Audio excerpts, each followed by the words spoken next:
Ford aspire গাড়ি আমাদের কাছে এসছে। আমার গাড়ি সার্ভিসের কাজ তো করে দিয়েছি, ঠিক আছে, কিন্তু গাড়ির মোবিল চেঞ্জ করার পরও আপনারা অনেকক্ষণ পর দেখবেন যে অয়েল চেঞ্জের এই লাইটটা জ্বলছে এবং অয়েল চেঞ্জ রিকোয়ার্ড এই লেখাটা আপনাদের আসছে। তো এটাকে রিসেট করার পদ্ধতি ম্যানুয়ালি আপনাদেরকে আমি আজকে বলবো, ঠিক আছে। প্রথমে গাড়ি বন্ধ করে দিলাম, আমি ইগনিশন অন করলাম,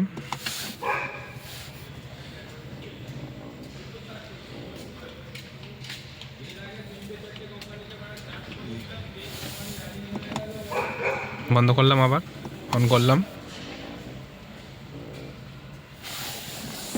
এবার আমি ব্রেক প্যাডেলে পা দিলাম, ক্লাচ প্যাডেলে পা দিলাম, 20 সেকেন্ড দাঁড়াবো আমরা। এবার